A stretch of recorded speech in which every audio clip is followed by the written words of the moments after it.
سابق ممبر اسلامی نظریاتی کونسل، اور اسلام آباد میں تشریف فرما ہیں ہم سب کے لیے بہت محترم استاد الاساتذہ محترم ڈاکٹر حبیب الرحمان عاصم صاحب۔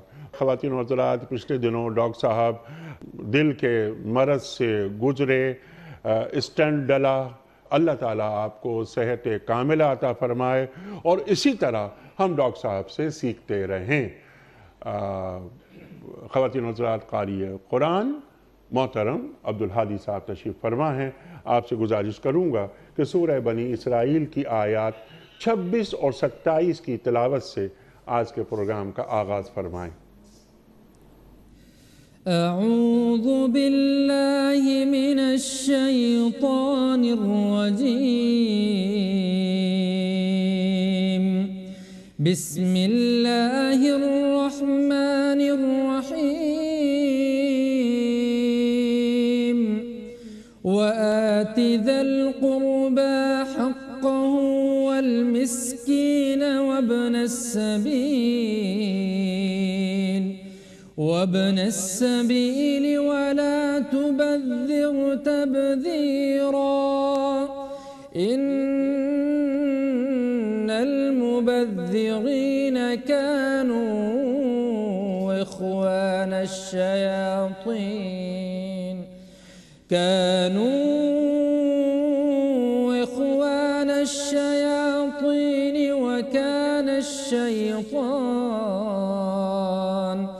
وكان الشيطان لربه كفورا۔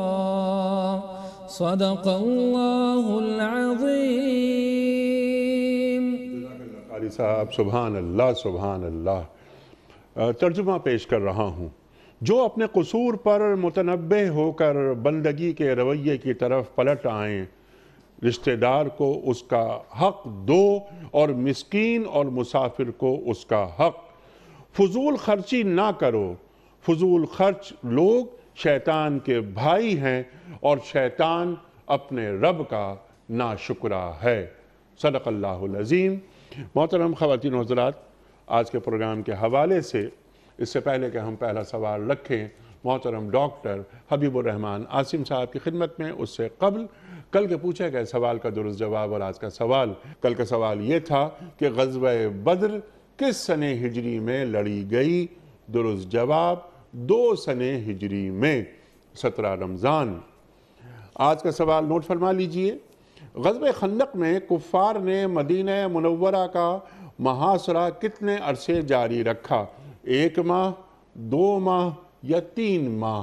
جو درست جواب آپ سمجھتے ہوں روانہ فرمائیے۔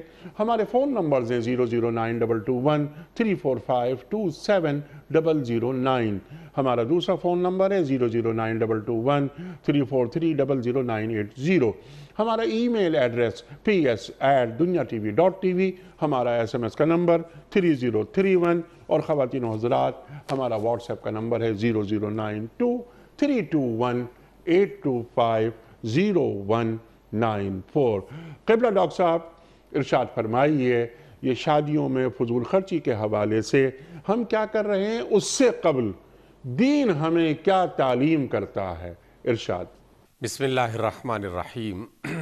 سب سے پہلے تو اللہ تعالیٰ سے دعا ہے کہ تمام دیکھنے سننے والوں کو اپنی عافیت میں اور اپنی رحمت میں رکھے، اور یہ اللہ تعالیٰ کے فرامین اور نبی محترم صلی اللہ علیہ وسلم کی دی ہوئی روشنی، اس سے ہم خود بھی استفادہ کر سکیں اور اس پر عمل بھی کر سکیں۔ آمین۔ دوسری بات یہ ہے کہ آپ پورا قرآن مجید پڑھ کے دیکھ لیجئے، نبی محترم علیہ السلام کی سیرت کا، آپ کی زندگی کا مطالعہ کر کے دیکھ لیجئے۔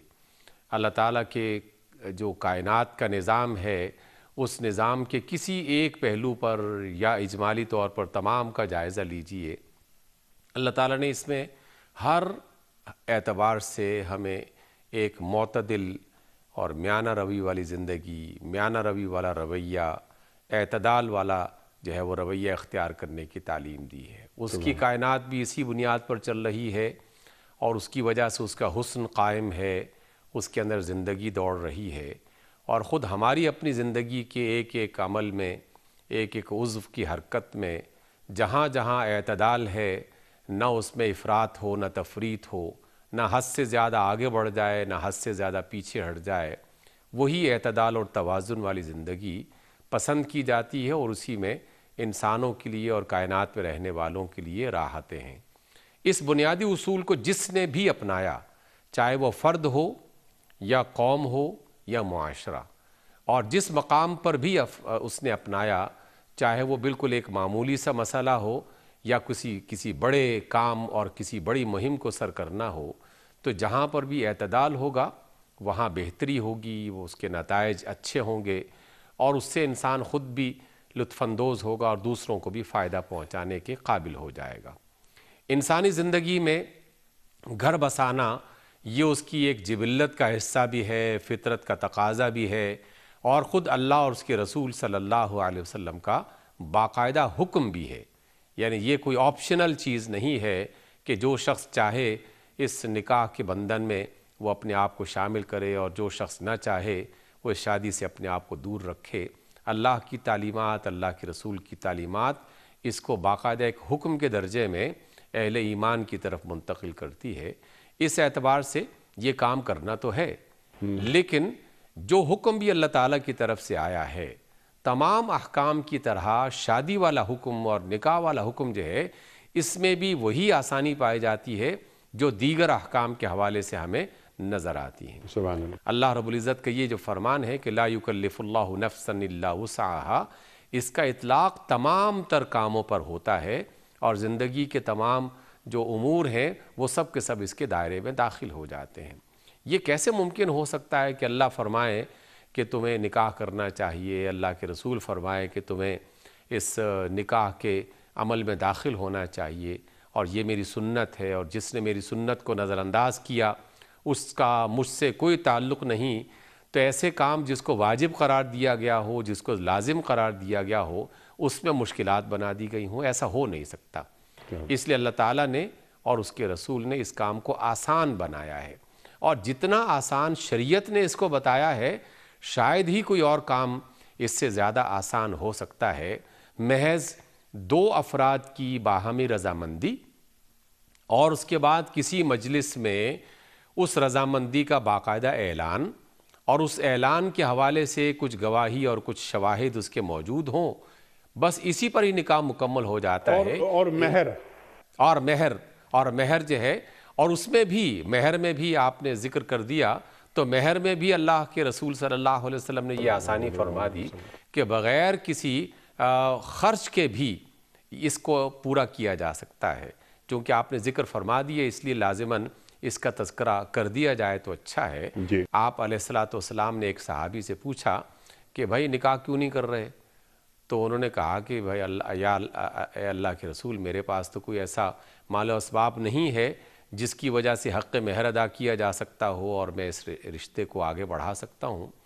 تو آپ نے فرمایا کہ جو قرآن مجید تمہیں یاد ہے، جس کا علم تم رکھتے ہو، اگر جو فریق ثانی ہے اس بات پر بھی راضی ہو جائے کہ تم اسے یہ قرآن سکھا دو، تو اس کے بدلے میں بھی نکاح ہو سکتا ہے۔ یعنی ایک پیسہ خرچ کیے بغیر بھی اگر کوئی شخص چاہے کہ وہ نکاح کی اس رسم کو پورا کرنا چاہتا ہے، اس عبادت کو بلکہ پورا کرنا چاہتا ہے، تو اسے کیا جا سکتا ہے۔ لیکن اللہ کے رسول نے صلی اللہ علیہ وسلم نے کوئی ایسا بھی راستہ ہمیں نہیں بتایا کہ جس میں انسان اپنی راحتیں اور دل کی جو رغبتیں اور لذتیں ہیں ان سے بالکل ہی الگ ہو جائے اور کنارہ کش ہو جائے، ایسا بھی نہیں ہے۔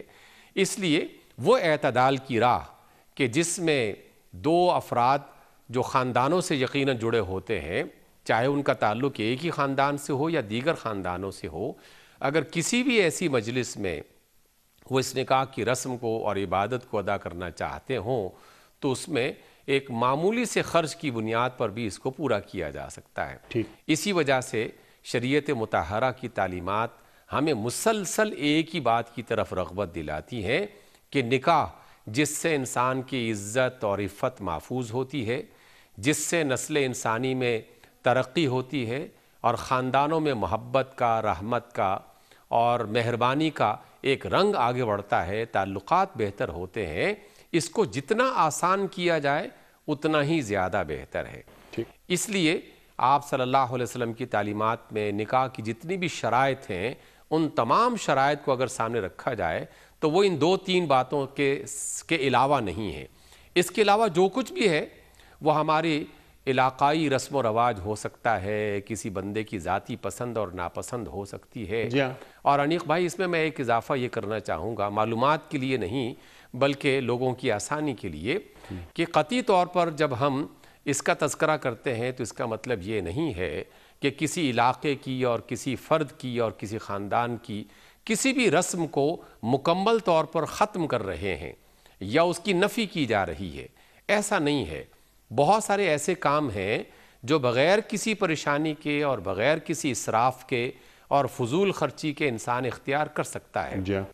اور اس کے لیے جیسے لباس کا استعمال ہوتا ہے, جیسے کھانے پینے کا اہتمام کیا جاتا ہے, جیسے میل ملاپ کے مختلف طریقے ہیں, جیسے پسند اور ناپسند کے اعتبار سے رشتہ کہاں لے کے جائیں گے, کیسے لے کے جائیں گے, ایجاب و قبول کیسے ہوگا, یہ تمام باتیں جو ہیں اس میں کچھ خاندانی اور علاقائی رسم و رواج کو شامل کیا جا سکتا ہے, لیکن 2-3 بنیادی شرطوں کے ساتھ. نمبر 1 کہ اس میں اللہ تعالیٰ کے کسی حکم کی نافرمانی نہ کی جائے. یعنی اگر کوئی ایسی رسم کہ جس میں کسی حرام کو حلال کرنے کا عمل شروع ہو رہا ہے تو وہ رسم اللہ تعالیٰ کی طرف سے اور اس کے رسول کی طرف سے حرام ہوگی, اس کی اجازت نہیں ہوگی. لیکن اگر اللہ تعالیٰ کا قانون نہیں ٹوٹتا اور کوئی حرام حلال نہیں ہوتا تو ایسی بہت ساری رسوم کو اختیار کیا جا سکتا ہے. اس اعتبار سے ایسی تمام رسمیں, ایسے تمام رواج کہ جس میں اللہ تعالیٰ کے کسی حکم کی نافرمانی نہ ہو رہی ہو اس کو اختیار کیا جا سکتا ہے. اور دوسری بات کہ وہ انسانوں کے لیے مشکلات کا ذریعہ نہ بنے, ان کے لیے مصیبت کا ذریعہ نہ بنے. اس اعتبار سے ان اصولوں کو اپنے سامنے رکھا جائے تو پھر نکاح کی ان سادہ اور باوقار طریقوں کو اختیار کرتے ہوئے اللہ تعالیٰ کی اس حکم پر عمل کیا جا سکتا ہے, نبی محترم صلی اللہ علیہ وسلم کی سنت پر عمل کیا جا سکتا ہے. سبحان اللہ, سبحان اللہ.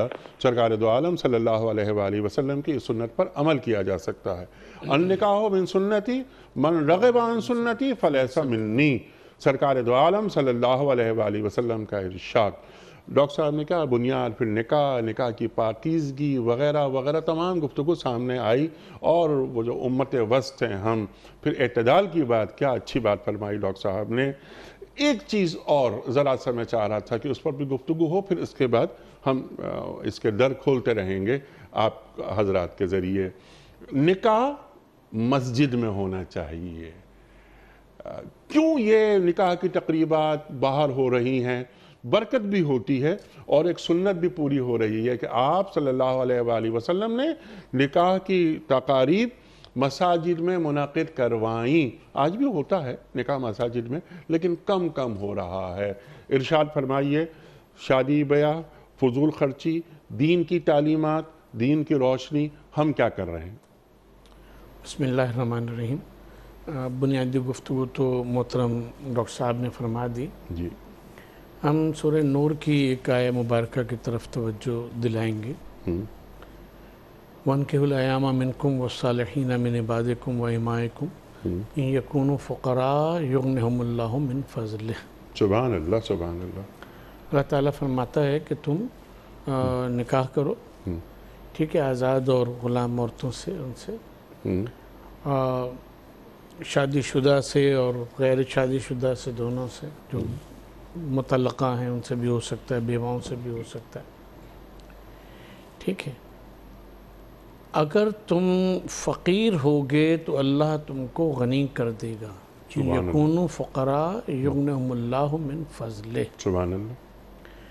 اب اگر ہم اپنے وہاں کی شادیوں کو اور گھر کے حالات کو لوگوں کے دیکھیں تو ہم نے بہت متوسط درجے کے سفید پوش لوگوں کو دیکھا ہے کہ وہ ٹھیک ٹھاک زندگی اچھی گزار رہے ہوتے ہیں سفید پوشی کے ساتھ, لیکن شادی کے کرنے کے نتیجے میں اپنی بیٹی کی خاص طور کے اوپر وہ غنی سے فقیر ہو جاتے ہیں. جی, اس کی وجہ یہ ہے کہ جو چیزیں ہم نے اس مقدس فریضے کے ساتھ وابستہ کر لی ہیں دیکھیے اگر بدن کے نظام میں بے اعتدالی کہیں آ جائے تو اس کو مرض کہتے ہیں. جی.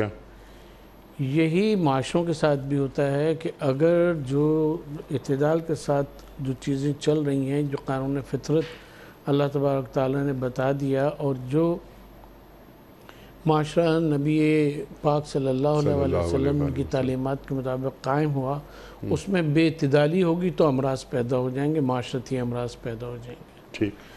یہ جو ہے یکونوا فقراء یغنہم اللہ من فضلہ، اگر اس فلسفے کے اوپر غور کریں، یعنی پہلے تو یہ ہے کہ تم نکاح کرو، ان سے کر سکتے ہو، ان سے کر سکتے ہو، ان سے کر سکتے ہو، لیکن جو علت بتائی جا رہی ہے، جو بات بتائی جا رہی ہے، اس کا نتیجہ کیا نکلے گا؟ یکونوا فقراء یغنہم اللہ من فضلہ، اللہ تعالیٰ اپنے فضل سے تم کو غنی کر دے گا. سبحان اللہ. لیکن یہاں معاشرے میں دیکھ رہے ہیں کہ جو کچھ ہو رہا ہے تو اس میں غنا جو ہے وہ فقر میں تبدیل ہوتا ہے. تو یہی ہمارے لیے ایک پنچنگ پوائنٹ یہاں سے ہمارے شروع ہوتا ہے کہ ہم سوچیں پوائنٹ ٹو پونڈر کہ ہم جو کچھ اس کا مطلب کر رہے ہیں وہ اللہ تبارک و تعالیٰ کے نے جو فلسفہ نکاح دیا ہے اور جس میں اس کا فضل شامل ہوتا ہے، ہم اس کے برخلاف کر رہے ہیں، نافرمانی کر رہے ہیں، اس کی نافرمانی کر رہے ہیں. اس لیے وہ فقر جو ہے، وہ غنا جو ہے وہ فقر میں تبدیل ہو جاتا ہے. ٹھیک ہے. تو اب ہمیں ان عوامل پر اور ان چیزوں پر نظر ڈالنی چاہیے کہ جن کی وجہ سے یہ صورتحال پیدا ہوتی ہے. نکاح اسی صورت سے ایک وہ ہے جس طرح سے آپ کے اور عبادات ہیں، اسی صورت سے نکاح بھی عبادت ہے. ٹھیک. ورنہ سیاہ کاری میں اور نکاح میں عملاً کوئی فرق تو نہیں ہے. بس جو کام اللہ تبارک و تعالیٰ کے احکام اور اللہ اور اس کے رسول کے احکام کے مطابق ہوتا ہے اس کو جائز قرار دیا گیا، اور جو اس کے سوائے اس کو ناجائز قرار دیا گیا. تو بات یہ ہے کہ افعال اپنی ماہیت میں کتنے مماثل ہوں، جب وہ اللہ کے لیے ہوتے ہیں تو وہ عبادت ہو جاتی ہے، اور جب اللہ کو نظر انداز کر کے، اس کے رسول کو نظر انداز کر کے ہوتے ہیں تو وہی چیز جو ہے وہ گناہ بن جاتی ہے. سبحان اللہ. اب جب گناہ بن جاتی ہے تو وہ انفرادی طور کے پر بھی عذاب کا اور عتاب کا مستحق ہوتا ہے، اور معاشرتی طور پہ بھی اس کے مضر اثرات جو ہیں وہ ہوتے ہیں، جو ہم معاشرے میں اس حوالے سے دیکھتے چلے جا رہے ہیں وہ ہیں. تو آپ نے جیسے فرمایا کہ مسجد میں نکاح کیوں رکھا، ہمارے وہاں نکاح اور اس سے متعلقہ یہ چیزیں ہیں جیسے منگنی ہے، اور پھر آپ نے اور بھی انٹرو میں ذکر کیا کہ مہندی ہے، مانجا ہے، ڈھولکل پارٹی ہے، یہ ہے وہ فلاں، پھر مخلوط گیدرنگز ہیں، رات رات بھر مرد اور عورت ساتھ ڈانس کر رہے ہیں وغیرہ وغیرہ. مسجد کو اس کے ساتھ بریکٹ اسی لیے کیا گیا کہ جو عبادت کا کانسیپٹ ہے وہ اس میں لوگوں کے ذہن میں رہے کہ یہ ایک ایسی چیز ہے جیسے نماز مسجد میں پڑھی جاتی ہے، قرآن مجید کی تلاوتیں اس میں ہوتی ہیں، تراویحیں مسجد میں ہوتی ہیں، تو یہ ایسی کوئی مقدس کام ہم کرنے جا رہے ہیں کہ جس کے لیے یہ کہا گیا کہ مسجد میں اس کو سر انجام دو اللہ تبارک و تعالیٰ کی گواہی کے ساتھ. سبحان اللہ. آپ نے عبادت فرمایا، ڈاکٹر صاحب نے نکاح کو عبادت فرمایا، دین عبادت فرما رہا ہے. نکاح کی تقریب کوئی سماجی عمل نہیں ہے. بالکل.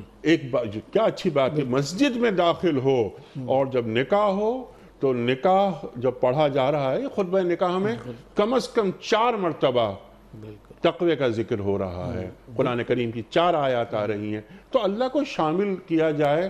اور جو تقریبات کا لفظ چلی تقریبات، جو خرافات، میں خرافات اصل میں کہنا چاہ رہا تھا، یہی اپنا مہندی، مانجا اور یہ تمام چیزیں، ڈھولکیاں وغیرہ، کیا ڈاکٹر صاحب اگر اس عمل کو کرتے وقت ہم اپنے ذہنوں میں یہ بات رکھیں کہ میرے اس عمل سے شیطان خوش ہو رہا ہے یا رحمان، تو کیا اس کو ہم ایک پیمانہ بنا سکتے ہیں؟ ارشاد. رسول اللہ صلی اللہ علیہ وآلہ وسلم نے ایک کلیہ عطا فرمایا ہے، وہ یہ ہے کہ کل امر ذی بال لم یبدأ بسم اللہ الرحمن الرحیم فہو ابتر، کہ ہر وہ کام کہ جو بسم اللہ الرحمن الرحیم کے بغیر کیا جائے وہ ابتر رہتا ہے. ٹھیک. وجہ اس کی کیا ہے کہ یہ جو بسم اللہ کا با ہے وہ انسانی اعمال کو اللہ رحمان اور رحیم سے جوڑتا ہے. کیا بات ہے، سبحان اللہ سبحان اللہ. ہم حضرات سے یہ کہتے ہیں، خود ہمیشہ اس کو کرتے ہیں کہ آپ کوئی بھی فعل سر انجام دینے جا رہے ہوں، یہاں تک کہ کسی چیز کے بارے میں سوچنے بھی جا رہے ہوں، تو آپ ایک مرتبہ پلٹ کے یہ سوچئے کہ کیا میں بسم اللہ الرحمن الرحیم کے ذریعے سے اس کو اللہ رحمان الرحیم سے منسلک کر سکتا ہوں یا نہیں کر سکتا. اگر نہیں کر سکتے تو سمجھ لیے کہ شریعت میں اس کی اجازت نہیں ہے، اور ایسا فعل جو ہے آپ کو شیطان سے قریب کرے گا. اس فعل کو شیطان سے قریب کرے گا، اللہ تبارک و تعالیٰ سے قریب نہیں کرے گا. اور جب بسم اللہ الرحمن الرحیم کہہ کے اللہ رحمان الرحیم ہمارے سامنے آ گیا تو ہو ہی نہیں سکتا کہ ایک مسلمان صاحب ایمان جو ہے وہ کسی بھی صورت سے کسی ایسے ناجائز فعل کو بسم اللہ الرحمن الرحیم سے شروع کر سکے.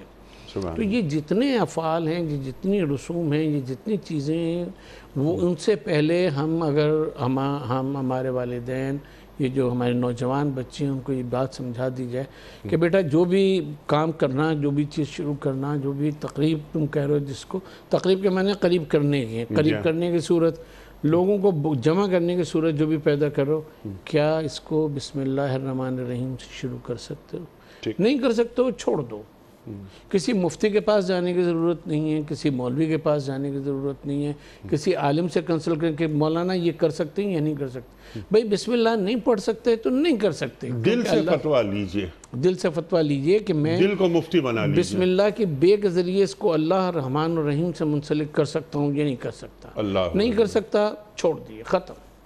تو یہ اگر ہم اپنی تمام افعال میں، اور خاص طور پہ جو آج زیر بحث چیزیں ہیں اس میں کر لیں، تو ہمارا خیال ہے کہ صرف 10% چیز رہ جائیں گی، باقی 90% جو ہیں وہ نکل جائیں. ٹھیک ہے. ترجیح اول اللہ کو بنانا، اپنے ہر معاملے میں اللہ تعالیٰ کو شامل رکھا جائے. سبحان اللہ.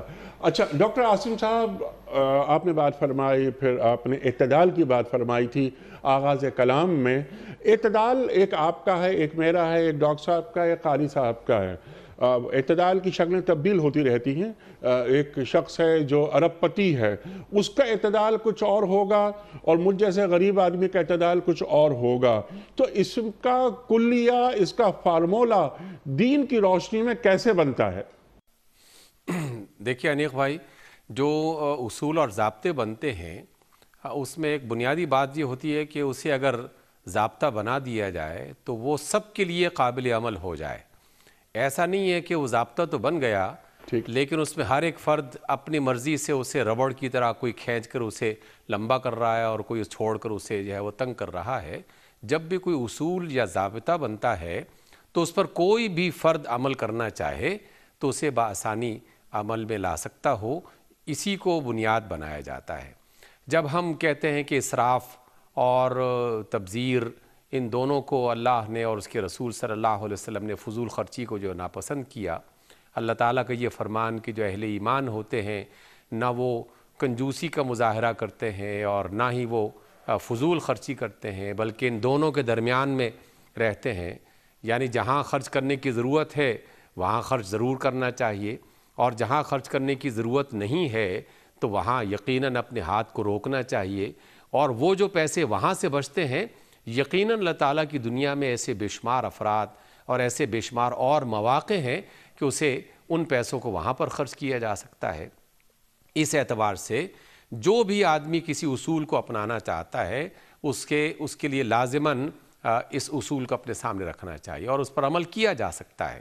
مثلاً جیسے ہم نے ابتدا میں بھی گفتگو کی اور ڈاکٹر صاحب نے بھی اس کی طرف اشارہ کیا کہ نکاح کے لیے 3-4 بنیادی کام ہیں جنہیں ہر صورت میں کرنا ہے، اور ان میں سے سوائے اس تقریب کے کہ جس میں کچھ افراد جمع ہیں، باقی تمام کام جو ہیں اس میں تو پیسہ ویسے ہی خرچ نہیں ہوتا. اس میں تو محض پسند کرنا ہے اور اس کے لیے راضی ہونا ہے اور اس کے لیے ایجاب و قبول کے لیے اپنے آپ کو تیار کرنا ہے، اور یا پھر اس کی جو نکاح کی رسم کے حوالے سے جو بنیادی افراد اس میں جمع ہوں گے ان کی سہولت کے مطابق جو ان کے ناو نوش کے لیے کھانے پینے کے حوالے سے جو اہتمام کیا جاتا ہے، تو ایک اعتدال کا پیمانہ قائم کیا جا سکتا ہے. آپ نے ایک مثال دی کہ پنجاب حکومت نے اس بات کا فیصلہ کیا اور پنجاب میں رہنے والے غالب جو اکثریت کے لوگ ہیں انہوں نے اس بات کو سراہا، جی ہاں، چاہے وہ اپنے طور پر کہیں اس پر مخالفت کی وجہ سے تبصرہ کر بھی رہے ہوں، لیکن ان کی نجی گفتگو یہ بتا رہی ہوتی ہے کہ وہ اس بات سے خوش ہیں کہ ون ڈش کیا ہے؟ یہ ایک معیار یا ایک پیمانہ بن جاتا ہے، اور یہ پیمانہ یقیناً سب کے لیے آسانی کا ایک ذریعہ بن جاتا ہے۔ اوقات کہ فلاں وقت سے لے کر فلاں وقت تک اگر اس تقریب کو رکھا جائے گا تو اس میں بہت ساری چیزیں بچت کے اس دائرے میں آ جائیں گی اور بہت سارے اسراف سے انسان بچ جائے گا۔ تو جس طرح چند قوانین بنا کر انسانوں کے لیے آسانی پیدا کی جاتی ہے، کچھ ضابطے ایسے ہیں جسے انسان خود اپنے لیے سوچ سکتا ہے کہ میں اگر اس شادی کی تقریب میں یا شادی کی مختلف جو تقریبات اس کے جو موقع ہیں اس میں لباس کتنے بنانے ہیں، اس کے اندر اور جو دیگر ضروریات ہیں اس کو کس حد تک رکھنا ہے، تو اس کا فیصلہ بآسانی کیا جا سکتا ہے۔ اس لیے وہ جو ڈاکٹر صاحب نے بھی کہا، آپ نے بھی کچھ دیر پہلے کہا کہ ایسا نہیں ہے کہ صرف کسی ایک معاملے میں اپنے دل سے پوچھنا ہے، ہر معاملے میں دل سے پوچھا جا سکتا ہے، لیکن بنیادی اصول یہ ہے کہ حرام کے قریب نہیں جانا۔ کسی بھی ایسی تقریب، کسی بھی ایسے عمل میں کہ جس میں اللہ تعالیٰ کی نافرمانی کا دروازہ کھلتا ہو، اس کے قریب جانے کی کوشش نہیں کرنی چاہیے۔ آپ نے اپنی گفتگو میں 2 لفظ استعمال کیے 2-3 مرتبہ، اس میں بھی ہم اگر غور کریں تو نہ مہندی اللہ تعالیٰ کی شریعت میں حرام ہے اور نہ ہی ڈھولکی اللہ تعالیٰ کی شریعت میں حرام ہے۔ نبی محترم صلی اللہ علیہ وسلم نے اس بات کی اجازت دے رکھی ہے۔ مہندی کی باقاعدہ جو مثالیں ملتی ہیں اور بالوں کو رنگ کرنے کا باقاعدہ اس کی مثالیں ملتی ہیں۔ اسی طریقے سے آپ صلی اللہ علیہ وسلم کی تعلیمات کی روشنی میں احادیث میں صراحت کے ساتھ اس بات کا تذکرہ ملتا ہے کہ شادی کی اس تقریب میں ڈھولکی کا استعمال خواتین اپنے خاص دائرے میں، اور وہی بنیادی اصول کہ حرمت کا دائرہ توڑنا نہیں چاہیے، جہاں اللہ تعالیٰ کی نافرمانی شروع ہوتی ہے وہاں اس کے قریب نہیں جانا۔ خواتین اپنی مجالس قائم کریں گی، مرد اپنے مجالس قائم کریں گے، لیکن کیا لازم ہے کہ اس میں آپ نے ہزاروں اور لاکھوں روپے خرچ کرنے ہیں اور ہر ایک تقریب کے لیے ایک الگ دن، ایک الگ فنکشن، ایک الگ دعوت اس کا اہتمام کرنا ہے، ایک الگ جوڑا، یعنی اس کے تمام لوازمات جو ہیں وہ ایک لمبی فہرست بنتی ہے، اور اس فہرست کو جتنا مزید طویل کرنا چاہے تو وہ آدمی اور بھی بڑھا سکتا ہے۔ لیکن حقیقت یہ ہے کہ آدمی ان تمام چیزوں میں اسراف سے بچتے ہوئے، فضول خرچی سے بچتے ہوئے بھی خوشی کی ان تمام باتوں کو اختیار کر سکتا ہے۔ ٹھیک ہے، اچھا وہ گا بھی سکتا ہے، وہ کھا بھی سکتا ہے۔ وہ یہ کہ ایک شخص ہے جو اگر اپنی بیٹی کی شادی میں 5 کروڑ روپے خرچ کرے تو اس پہ اثر نہیں پڑتا، لیکن ایک شخص ہے جو اگر 5 لاکھ روپے خرچ کرتا ہے تو اسے پریشانی ہوتی ہے، جائے کہ اسے کسی سے قرض لینا پڑ جائے۔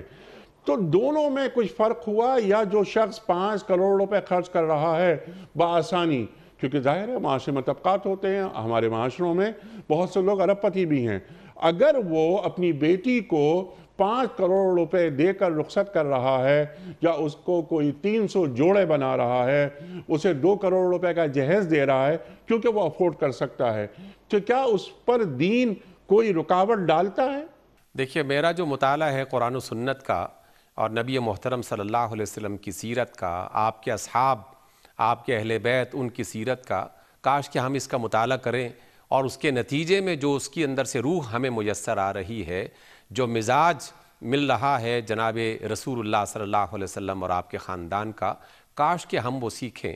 اصل بات یہ نہیں ہے کہ ایک شخص نے 1 کروڑ کسی کو دیا یا ایک دوسرے شخص نے 500 روپے دیے، بنیادی بات یہ ہے کہ کیا اس کی ضرورت تھی؟ جس چیز کی ضرورت نہیں ہے اس کو استعمال کرنا یا اس کا استعمال کرنا در حقیقت یہ اسراف میں آ جائے گا۔ کیا نکاح جو ہے اور نکاح کی تقریب جو ہے وہ کروڑوں کے خرچ کیے بغیر نہیں ہو سکتی؟ یقیناً ہو سکتی ہے۔ اس کے لیے ایک اور سادہ سا اصول اختیار کیا جا سکتا ہے۔ دیکھیے، اللہ تعالیٰ نے جو انسانی بنیادی ضرورتیں ہیں وہ سب کے ہاں تقریباً ملتی جلتی، بہت معمولی فرق کے ساتھ ان کو رکھا ہے۔ میں جتنا بھی بڑا قد و قامت کا کیوں نہ بن جاؤں، میری بھوک کا ایک خاص معیار ہے اور ایک خاص پیمانہ ہے، میں اس سے زیادہ آگے نہیں بڑھ سکتا، اس میں کم سے کم اور زیادہ سے زیادہ اس کا فیصلہ کیا جا سکتا ہے، لیکن وہ زیادہ سے زیادہ بھی تو ایک خاص حد پہ جا کے رک ہی جاتا ہے نا۔ ایسا تو ہو نہیں سکتا کہ وہ لامحدود ہے اور آدمی جب مسلسل اپنے پیٹ میں ٹھونسنا شروع کر دے گا تو اس کی اجازت ہوگی، نہیں، ہر جگہ پر خود بخود فطرت ایک حد بندی قائم کر دیتی ہے۔ بالکل اسی طریقے سے جیسے ہمارے کھانے میں، ہمارے پینے میں، ہمارے سونے میں، ہمارے جاگنے میں تمام انسانوں کو اللہ تعالیٰ نے ایک جیسا معیار اور ایک جیسا پیمانہ دے رکھا ہے، خرچ کرنے کے حوالے سے، چیزوں کے استعمال کے حوالے سے بھی اسی طرح کا معیار اور اسی طرح کا پیمانہ اختیار کیا جانا چاہیے۔ اچھا ڈاکٹر صاحب، اس کے ساتھ ساتھ یہ جو آپ بات فرما رہے ہیں، بہت اچھی بات آپ نے فرمائی، جو ہماری سماجیات ہوتی ہے اس میں کچھ اقدار ہوتی ہیں۔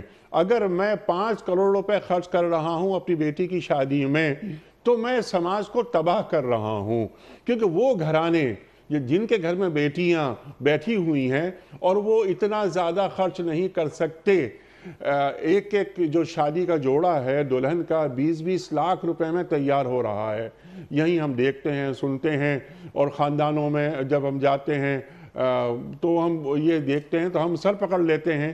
تو دین یہ بالکل نہیں چاہتا کہ یہ، بلکہ میرا سوال ہونا چاہیے، کیا دین یہ نہیں چاہتا کہ اس طرح کا سماج تیار ہو کہ کچھ لوگ دنیا کے لیے ترسیں اور کچھ لوگ دنیا کو ہی اپنا سب کچھ سمجھ لیں؟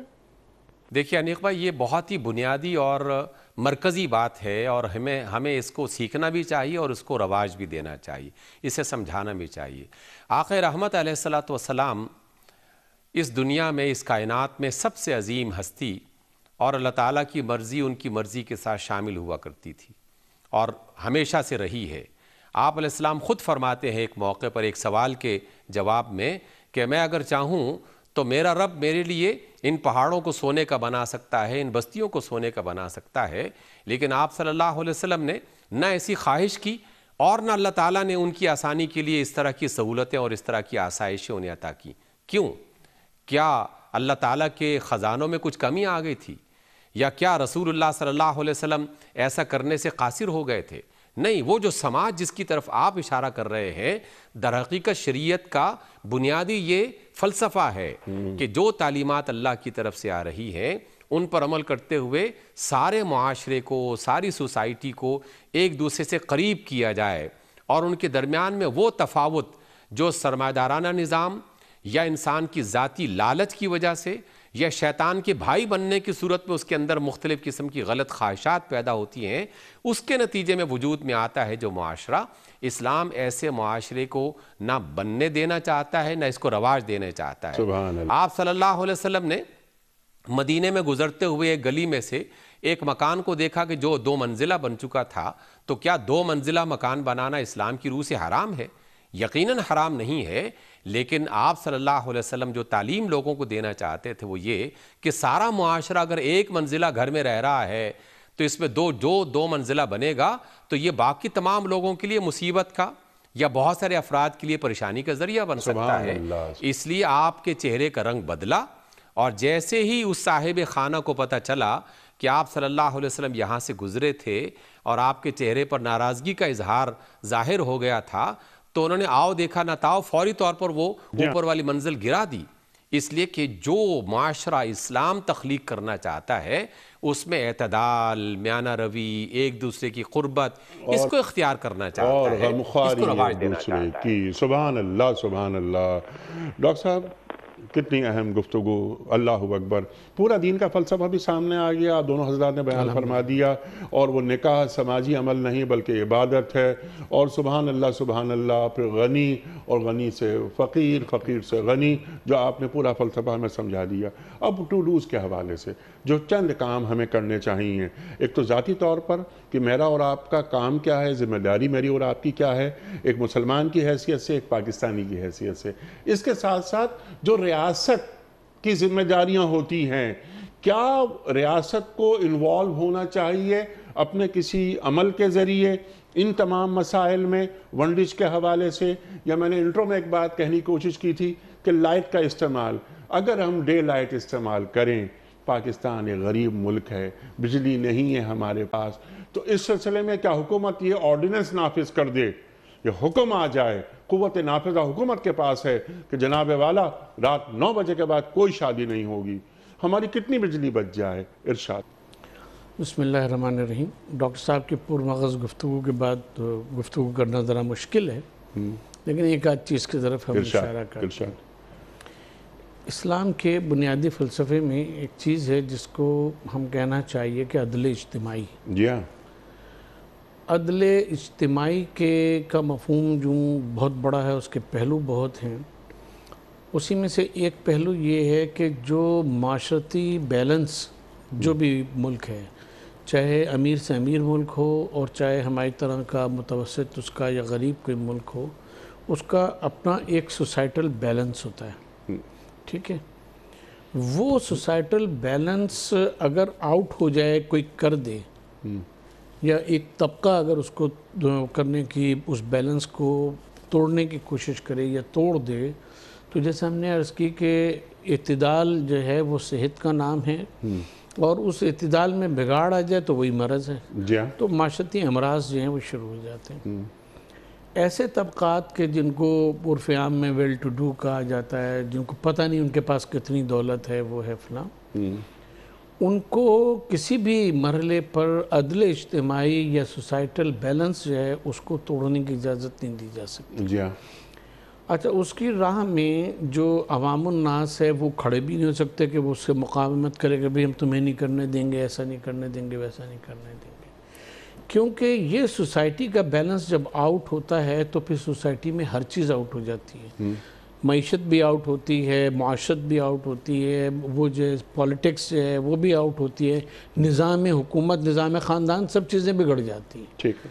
چنانچہ ہم دیکھتے ہیں کہ جن گھرانوں میں اگر بعض بھائی یا بہنیں ایک فرض کیے گلستان جوہر یا گلشن سے بیاہ کے یا وہ کر کے شفٹ ہو جاتے ہیں پوش علاقوں میں، تو ان کا معاشرتی رویہ دیگر خاندان والوں سے بدل جاتا ہے۔ جی ہاں۔ یا 4 پیسے اس کے پاس آ جاتے ہیں ان کے پاس، تو ہم دیکھتے ہیں کہ وہ کچھ عجیب سا بیہیو کر رہے ہوتے ہیں کہ جیسے ہم اس کلاس سے تعلق ہی نہیں رکھتے، ہم اس ماں سے پیدا ہی نہیں ہوئے تھے، یہ ہمارا باپ ہی نہیں ہے، کوئی دوسرے، یہ دوسرے ماں باپ سے ہیں، ہم دوسرے ماں باپ سے۔ استغفر اللہ۔ استغفر اللہ ربی وتوب الیہ۔ تو یہ سوسائٹی کا جو بیلنس ہے، اس کو قائم رکھنا، یہ اسلام کے بنیادی نکات میں سے ایک نقطہ ہے۔ ٹھیک ہے۔ رشتہ داروں کے ساتھ ساتھ ڈاکٹر صاحب، جیسے بات ہوئی ریاست کی، جو ہمارے حکمران ہیں، ان کے گھروں میں جو شادیاں، نکاح وغیرہ ہوتے ہیں، اور ان کی جو خبریں سامنے آتی ہیں، اور کچھ نکاح وغیرہ تقریبات میں ہم اور آپ چلے بھی جاتے ہیں، تو جو ہم دیکھتے ہیں فضول خرچیاں، تو کیا کسی مسلمان ریاست کے حکمرانوں کو یہ زیب دیتا ہے کہ ان کے پاس 4000 روپے فی کس کے حساب سے مہمانوں کو بلایا جائے؟ اور یعنی اگر 500 آدمی بھی اگر میرے پاس آ گئے تو میں کتنے پیسے خرچ کر رہا ہوں؟ 4000 روپے فی کس کے حوالے سے 20 لاکھ روپے خرچ کر رہا ہوں صرف ایک کھانے پر۔ پوری شادی میں کتنے پیسے خرچ ہو جاتے ہیں؟ ہم عرض کرتے ہیں تو حکمرانوں کی بھی ذمہ داری کیا یہ نہیں ہے کہ جب ان کے بیٹے، ان کی بیٹیوں کی شادیاں ہوں تو وہ بھی سادگی کو اپنا شعار بنائیں؟ ہم عرض کرتے ہیں، تو جب معاشرے میں کوئی بھی کسی بھی طریقے سے امبیلنس پیدا کرنے کی کوشش کرے تو حکومت کا پہلا فرض ہے کہ وہ اس بیلنس کو دوبارہ قائم کرے۔ سبحان اللہ۔ جو لوگ اس کو توڑنے کی کوشش کر رہے ہیں، صرف یہی نہیں، چاہے وہ ریلیجس ایکسٹریمزم ہو، چاہے سوشل ایکسٹریمزم ہو، چاہے لنگوسٹک ایکسٹریمزم ہو، جہاں بھی وہ بیلنس آؤٹ ہونے کی وہ ہے کہ معاشرت سے تتر بتر کا انتشار کا شکار ہوگا، پہلی ذمہ داری ہے حکومت کی کہ وہ اس میں انٹروین کرے۔ جو دوسری بات آپ نے عرض کی فرمائی وہ ہم آپ سے عرض کریں کہ حضرت علی علیہ السلام کے ایک گورنر تھے، عثمان بن حنیف ان کا نام تھا، ان کے نام خط ہے نہج البلاغہ میں، اور اس میں وہ لکھتے ہیں حضرت علی علیہ السلام کہ مجھے پتہ لگا کہ تم نے ایک امیر گھر اس کی شادی میں تم نے شرکت کی تقریب میں، جس میں غریبوں کو نہیں بلایا گیا تھا، اللہ، اور تم وہاں گئے اور تم نے وہاں کھانا کھایا، وہ کیا، تو کیوں نہ تم سے جواب طلبی کی جائے اور میں تمہیں معزول کرتا ہوں۔ اللہ اکبر۔ کس بات پہ؟ کہ ایک ایسی تقریب میں تم نے شرکت کی کہ جس میں غریبوں کو نہیں بلایا گیا تھا، صرف امیروں کو بلایا گیا تھا، اور امیروں کی ہی وہ تقریب تھی،